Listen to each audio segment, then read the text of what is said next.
Hello, hi there, how are you? My name is Metibito Musumar and I'm making another video today, video 27 for the 100-day video series.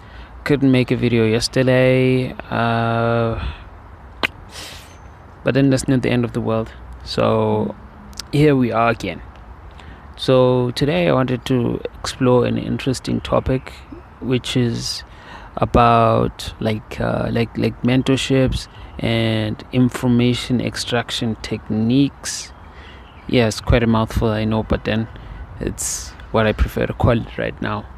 I find that a lot of the times, maybe when we go to like meetups and like where people have access to individuals that they consider their mentors, most of the time they have trouble holding those people's attention and like establishing like long-term relationships with them. But that's something that I've managed to do quite well. I've managed to at least like maintain like hold the people that I regard as mentors interest for quite a while. So I'm gonna explore this and talk about two techniques that I'd say I use in order to be able to do that over a long period of time. So the first one is the way that I ask my questions when I'm asking like people who are in positions of or in better positions, or like people that I regard mentors. I find that a lot of people ask questions which they can easily Google, like, which is quite strange to me because it gives off like boring vibes to the people that you'd consider to be your mentors.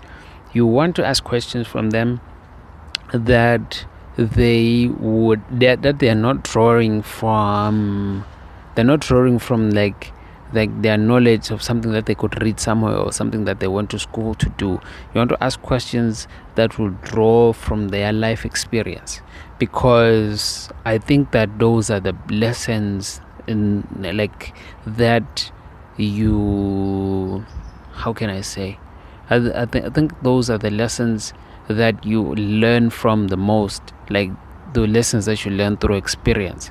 For example, the other day when I met this other guy who's coaching an American football team here locally, and I was just asking him about like his like mostly questions that are based on his experience, like, oh, like in your experience, what's the thing which makes this player, like, say, which separates the greatest players, or like what's the one thing that you learned, that you remember learning, that changed your game from 0 to 100, like things that like make them talk a lot about their experience and how they learn to do things, and the things that actually truly separate the okay people and the great people.